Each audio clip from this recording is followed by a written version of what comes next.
What's going on, YouTube? Coming to you guys with a settings video. Okay, I'm coming to you guys after Warzone Season 2 has released, and some things seem to be changed, but I want to give you guys the best settings so you can become a movement demon against all these PC players that are now coming to console. People thought I was on PC in the past, but I'm here to tell you now, I've always been on PlayStation. I play on PlayStation 5. So we're going to give you all my settings to help you move like me so you can become a sweat yourself. Before we get into that, make sure you guys hit that like, hit that comment, drop a subscribe for your boy so we can spread this channel throughout the whole platform. It really means a lot, and I want to thank you guys in advance. So let's go ahead and jump over into the settings. For the first setting, we're going to deep dive into my controller settings. All right, I play on a Scuff Reflex controller. I have paddles on the back, 4 paddles on the back, nothing special. Me personally, I'm not the hugest fan of Scuff, but we won't get into that. I would just say if you're looking to get a controller with paddles, maybe look at the DualSense Edge or do some other reviews on something else. But we shall continue. All right, for my button layout, I run on tactical flip. If you don't know what that means, essentially I'm switching the melee and the slide button. So default melee is circle. No, default melee is R3 and slide is circle. So I'm flipping those. And I also run on flipped. So I shoot with R1 and L1 as opposed to R2 and L2. Okay. My sensitivity, I was on 1.8. I believe I just dropped it down to 1.7 because I want to see if there's a difference. But I feel like when you drop your sensitivity down, I don't care what anybody says, oh, I run on 2, I run on 2.5 or whatever. Like, run the sensitivity that allows you to move the fastest, but you can still hit your shots. It doesn't matter how fast you move if you can't hit your shots, okay? So 1.7, anywhere from like 1.6 to 1.8, I feel like those are a sweet spot. But you just got to do what works for you. For me, I'm on 1.7, all right? Simplify control preset, that's turned off. Low motor strain preset turned off. L1 button ping turned off. Swap, like I said, I'm on tactical flip. That's all that means is L1 and R1 now become L2 and R2 and vice versa. Go ahead, turn the controller vibration off. This is going to not help your shots, for lack of better words. So can you imagine you're trying to stay locked in on target and your controller's just fighting you with vibration? Like, turn it off. It's no good. Trigger effect is off. The dead zone inputs are completely dependent on your controller. For your left stick men and right stick men, I would recommend putting those as low as you can without your analog sticks moving. So for instance, my left stick is on 4, my right stick is on 3, my max is on 99. If I hit test, you'll even see like I have slight movement in my right analog stick. But you know, it's not totally different. But like I said, just change those until they don't move for you, as low as you can get them to go without moving. All right, jumping over into the aiming, sensitivity multipliers. I think most of mine are on default except the ADS sensitivity multiplier. Instead of that being on 1, I put it on 0.85 just to have a more smoother transition to ADSing. We can go to aiming, advanced settings. All of my looking version is whatever the standard is. As you see, ADS sensitivity transition timing is on instant. Third person ADS correction type is on assist. Everybody knows for your curve type, it needs to be on dynamic. Everybody tries to come out and reinvent the wheel. You know, some people, if you're not running dynamic, I would only recommend standard if you're on console. Once again, you need aim assist on to be able to keep up and use rotational aim assist. So target aim assist and ADS aim assist, leave those on.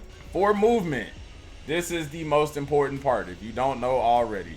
To be able to move around the map smooth and fluidly, you need to turn on tactical sprint assist. All right, normally this is set to off. Why? I don't know. It's a dumb setting. But furthermore, once you turn it on, you need to hit square to show more, or X if you're on Xbox. Turn the sprint assist delay down to 0. Sprint assist sideways and sprint assist backwards, you want to leave those on. For mantle assist, crouch assist, and corner slice, I leave those off. For the mantle and crouch, I feel like it's just clunky. You know, I move around a lot, so I'm in a lot of gunfights. I don't want to randomly mantle something when I'm trying to jump through a window. I already get enough dead slides with this controller, so if I'm trying to slide, I don't want it to think I'm trying to crouch. So I just turn all that stuff off. The corner slice is, you know, it doesn't affect your aim or anything, and this is completely up to you, but I don't like my crosshairs, iron sights, optic, I don't like it to turn while I'm shooting. I just need it to stay straight. For movement behaviors, this one is also up to you. Me, myself, I'm not a fan of Omni movement, so I use mine on slide only. If you like the Omni movement and you got it down packed, then I would highly recommend running hybrid. Me, I'm just heavy-handed, and I don't have time to be diving when I'm trying to slide and vice versa, okay? Sprint, restore, slide, maintain, sprint, all of these need to be on. We once again, we're trying to move as fast as possible around the map, okay? Parachute behavior, leave this off or turn it off. I think default is set to free fall or always, but essentially, if you guys, the longer you guys stay in the air, the more you become free target. So if you don't want to get shot out the air, beamed in the air, I would highly advise turning this off and just make sure you don't break your legs, okay? Mantle cancels reload. Once again, turn that off. Let's go into movement advanced settings. We got toggle for sprint, tactical sprint behavior. Auto move forward is off. Auto door peek is on. Grounded mantle. Once again, I don't want to mantle while I'm in a gunfight, so that's turned off for me. Tactical sprint activation is single tap. I think normally it's set to double tap. Plunging underwater is free. Sprinting door bash is on. For combat, aim down sight is hold. I don't think you can tack stance with the BO6 weapons, but if you're running like Modern Warfare 2 or Modern Warfare 3, you might be able to. So obviously I'm gonna leave that on toggle. Weapon mount, hold, ADS and melee. Dedicated melee weapon activation. That's, you know, if you want to run around the map as opposed to having your gun out so you move faster. I would hold my melee button to bring out either the knife or my baseball bat, whichever. I have mine set to prioritize finishing moves so I don't accidentally pick up somebody and hold them hostage when I'm not trying to. Armor plate behavior. A lot of people will fight me on this one. A lot of people use apply one. I use apply all because I don't have to think about plating up while I'm running, trying to reposition and run away from these stacking enemies on Rebirth Island or Area 99. Use apply all, and if you feel like you need to disengage the plate, all you do is simply hit triangle or Y again to cancel the plate, okay? This way you can re-engage into the gunfight. You're not, ooh, now I gotta run. Ooh, triangle, gotta run again. Just hit apply all, okay? C4 detonation, I got those set to 1 by 1. Equipment behavior set to hold. Manual fire behavior set to press. Combat advanced settings, this is very important. For interact / reload behavior, you want to set this to prioritize interact. So what this means is you're using square X to reload and interact with things around the map. If you are near both, it's going to prioritize the interact. So let's say you're trying to open a box really quickly so you can get a weapon and fight while you're landing in. This isn't, you know, if you tap square, it's not going to have you reload whatever pistol's in your hand or whatever like that. So change this to prioritize interact. If you don't like prioritize interact, I would go even a step further just to do tap to interact. Tap to interact and hold to reload. I think it's nice that they have prioritize interact. That's new with Black Ops 6, which gives you, you know, the ability essentially to tap for both. But if you're over, you know, something that requires you to interact, you'll have to hold to reload. This is another dumb setting. Sprint cancels reload. Once again, we're trying to move smoothly around the map. So turn this setting off. ADS stick swap is set to off. Depleted ammo weapon switch is set to on. All that means is if you're not paying attention and if you run out of ammo, it's going to switch your guns if you're in a close fight, which can be helpful. But most of the time I'm paying attention, so I switch guns myself. Graphics. Obviously, like I said, I'm on console, so we want to have 120 hertz refresh rate on.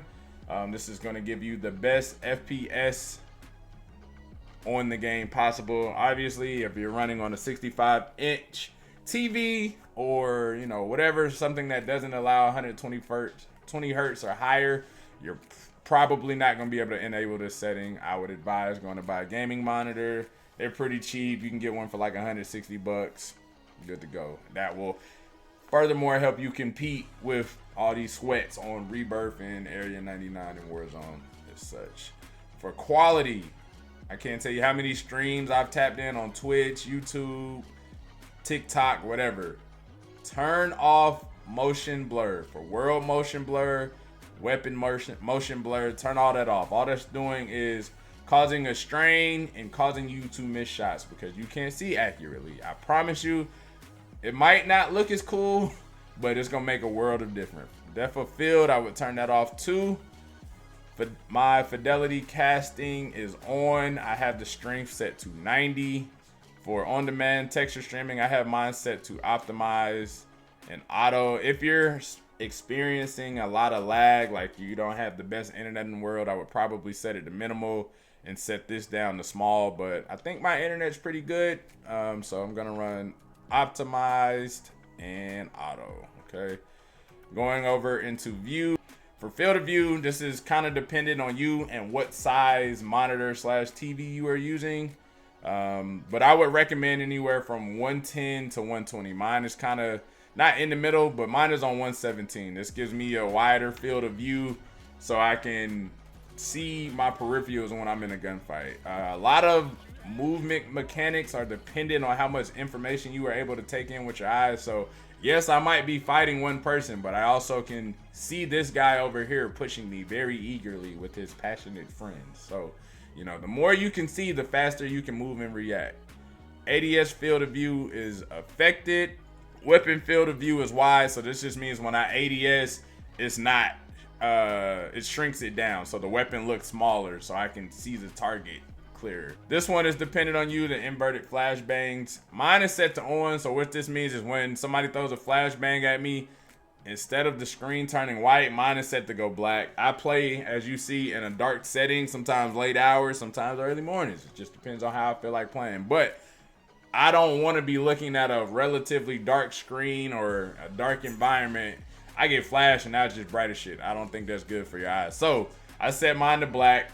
You can tell, you know, some people don't want to do it because they think the game is crashing, but you can tell when you're flashed because there's like dirt on the black screen, if that makes sense. So you can tell you've been flashed. Going to audio, we all know the audio is trash.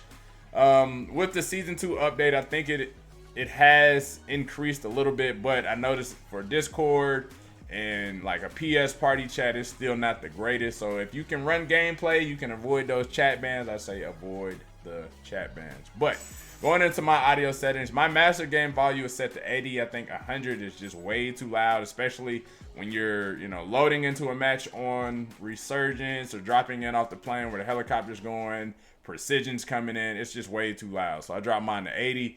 Gameplay music, turn this off. You don't need it. You do not need it. You don't need any other distractions with volume while you're in the game, okay?